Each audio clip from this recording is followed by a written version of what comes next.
Some stories are not meant to be read. Some names should never be spoken. And some doors should never be opened. Welcome to Celtic Otherworld Horror Stories, where we bring you tales of the unseen, the unremembered, and the inescapable. Each story is a fragment, a warning, a ripple from a past or a future that refuses to stay buried. Tonight, we follow a writer seeking peace in an old farmhouse near the Welsh coast. But silence is never truly empty, and the past is never truly gone. Some places do not forget. So, turn off the lights, listen closely. And whatever you do, don't open the cellar door. The Cursed Farmhouse. A Celtic Otherworld horror story. The rain had not ceased since I arrived. It was a fine, whispering mist that curled around the hills and softened the edges of the world. It muffled sound, blurred distance. The farmhouse stood alone at the end of a narrow lane, its slate roof slick with moisture, its stone walls bearing the weight of centuries. I'd rented it for the summer, looking for peace, looking for silence. I told myself it was to work on my book, a collection of Welsh folklore, stories of things lost and half-remembered. But the truth was simpler, rawer. I needed to be somewhere no one knew me, where the echoes of my past couldn't find me. The breakup had left me hollow, drained of words, of will. 3 years with Daniel, gone in an afternoon of accusations and packed suitcases. I needed stillness, a place to rebuild myself. This farmhouse, old and forgotten, seemed perfect. It was the kind of place that held on to history, a place where time moved differently. The letting agent had been vague about its past. Built in the 1700s, she'd said brightly, her eyes never quite meeting mine. Been empty a while. Owner lives abroad. Quite a bargain, really. She'd handed me the iron key with an odd hesitation, her fingertips barely touching mine, as if afraid of some contagion. Inside, the air was thick with the scent of damp wood and something older, something beneath the surface, like soil after a storm, like metal left too long in salt water. My footsteps echoed as I crossed the flagstone floor. The main room was dominated by a great stone fireplace, its hearth cold, its carved wooden mantel dark with age. Above it, half lost in shadow, hung an intricate wooden carvinga figure with too many eyes, each one staring outward, unblinking. The wood was cracked, worn down by time, but the craftsmanship remained exquisite, each eye deeply etched as though watching from beyond the veil of ages. The sight of it sent a ripple through me, a strange vertigo, as though I had seen it before. My fingers brushed the dust from its surface, and a sharp tremor passed through the house, as if the wind had struck it full force, though outside, the trees remained motionless. I shivered, though the air was not cold. At the village, the locals had been polite but reserved. When I mentioned the farmhouse, conversation turned evasive. I'd stopped at the pub my second day, desperate for human contact after the pressing silence of the night before. "That land remembers," an old man muttered, his gaze slipping past me as he nursed his pint. Best let it lie. Another woman, younger, shot him a warning glance. "It's an old house, miss. Places like that, they keep things." "What kind of things?" I asked, but she only shook her head. The barman leaned closer, his voice low. "Last tenant left in the middle of the night. Left everything behind, never came back for it." "When was this?" I asked. He frowned. 20 years ago? No, less. Maybe 15. He polished a glass with methodical focus. "Strange woman, that one. American, like yourself. Said she was writing a book, too." Something cold settled in my stomach. "What happened to her?" The barman shrugged, but his eyes were guarded. "Can't say. Just vanished. Police came round, but..." He trailed off, then added with forced brightness, "Another drink, Cariad?" I declined and left, feeling their eyes on my back as I stepped into the rain. That night, the silence pressed in around me. I had expected the rustle of trees, the call of owls, the distant hush of the tide. Instead, there was nothing. No sound beyond my own breath. The absence gnawed at me, an unnatural void. I lay awake, staring at the ceiling, feeling the house shift subtly in the darkness, wood settling, or something moving beneath it. I had wanted to be alone, I had longed for this, a retreat from noise, from expectation. But the silence here wasn't peace, it was something else. It was waiting. The second night, I heard the whispers. They were soft at first, threading through the walls like the voice of the sea through stone. I couldn't make out the words, only the cadence of something speaking just beyond my hearing. A pressure built in my ears, subtle at first, like the moment before a storm breaks.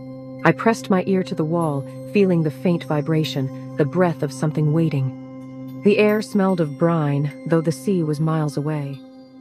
I fumbled for my phone, desperate to record the sound, to prove to myself it wasn't imagination. But the battery was dead, though I'd charged it fully before bed. When I plugged it in, the screen remained dark, lifeless. I spent the morning exploring the house in daylight. It was solidly built, the walls thick stone, the wooden beams dark with age, but there was something about the space that felt wrong.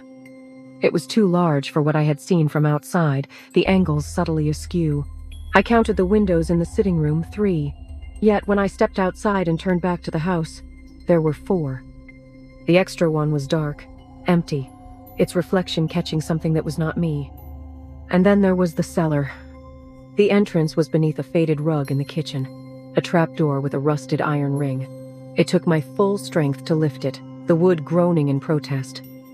Below, stone steps descended into darkness so complete it seemed to swallow the beam of my flashlight.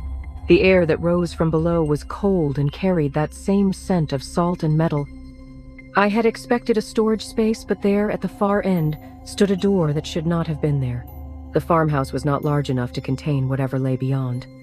The door was iron-bound, its wood black with age, and it was locked. Symbols were carved into its frame. Not Welsh.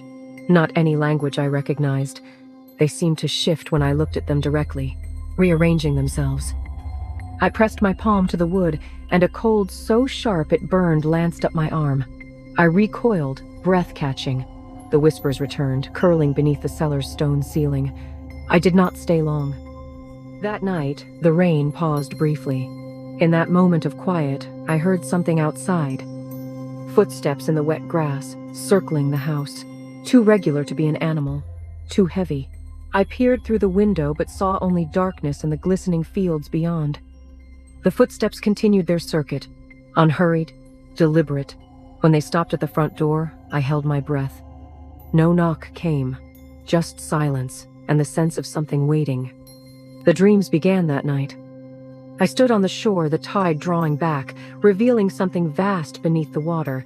Stones etched with sigils like those on the cellar door, the remains of something ancient and waiting. A voice called my name, low and insistent. The waves whispered against the sand, but they did not move naturally. They coiled, writhing like living things. I woke gasping, the salt taste thick on my tongue, my sheets damp with sweat. Or seawater. The following nights were worse. The silence of the house became oppressive, thick as oil. The whispers grew louder, their cadence shifting, as if learning my name, as if adjusting to my presence. Sometimes they spoke in my mother's voice, sometimes in Daniel's, sometimes in a voice I'd never heard but somehow knew. The carving above the fireplace seemed different. Some eyes had closed while others had opened, as though they were watching me now rather than waiting. I found myself drawn to the fireplace, tracing the lines of those many eyes. My fingers tingled with the memory of something I could not name. I tried to leave once, packing my car in a frenzy after a night when the whispers had formed words I couldn't bear to remember. The engine wouldn't start. When I tried to walk to the village, the mist thickened around me, the path twisting back on itself until I found myself at the farmhouse door again, even though I'd been walking away from it for an hour. I avoided the cellar, but I dreamed of it. Dreamed of that door opening, of something standing beyond it, its form shifting, melting into the walls, into the floorboards, into me. In my dreams, I welcomed it. On the 4th day, I found the journal. It was hidden in a drawer beneath a pile of old maps, its leather cover cracked with age. The pages were yellowed, filled with dense, hurried script. The ink had faded, but I knew the handwriting. It was mine. But I had never written these words. The entries spoke of the house, of the whispers, of the door in the cellar that should not be. of dreams of the sea and something calling me home. It detailed days I hadn't yet lived, conversations with villagers I hadn't yet met. It described the moment I would find the key to the cellar door, hidden behind the wooden carving above the fireplace. The final entry was dated tomorrow. I understand now. This house doesn't exist in one place or time. It stands at the threshold. The door in the cellar leads to them, those who have waited since before humans walked upright. I hear my name from the shore. It calls me home. I will go down to the cellar tonight and unlock the door. I will be transformed, renewed. I will become part of something eternal.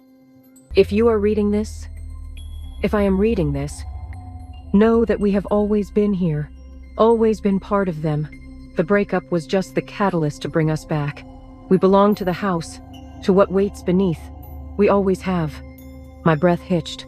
My pulse pounded. I grabbed the journal and threw it into the fireplace, struck a match and watched the flame catch. The pages curled, blackened, turned to ash. And yet when I turned, the journal was back on the table, its pages untouched. My own name, written over and over in its margins, in ink still drying. And beneath my name, another, Eliza Winters. Crossed out, and another before that, and another, a lineage of tenants stretching back through decades. The rain had stopped. The silence deepened. I pressed my ear to the floorboards.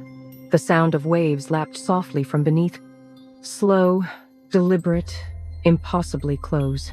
The scent of salt water filled the room. My fingers traced the wooden carving, found the small compartment behind one of the eyes. Inside, an iron key, ancient and cold. And from beneath the floorboards, the whispering rose again. This time, it spoke my name. But it wasn't just my name. It was all our names.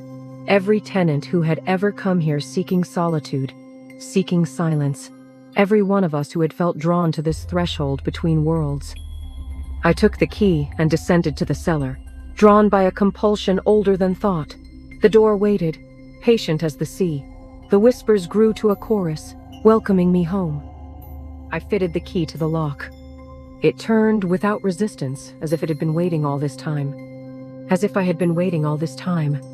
The door swung open onto darkness and the sound of the tide. I stepped through. The story ends here. Or so it seems.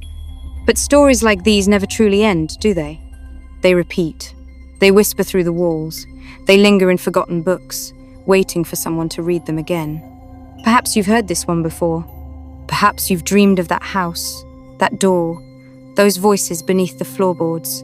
Perhaps the story is already waiting for you. Thank you for listening to Celtic Otherworld horror stories. If you find yourself drawn to the shadows, if the tide calls your name, listen carefully. It always means something. Like, subscribe, share the story. Until next time, mind the doors.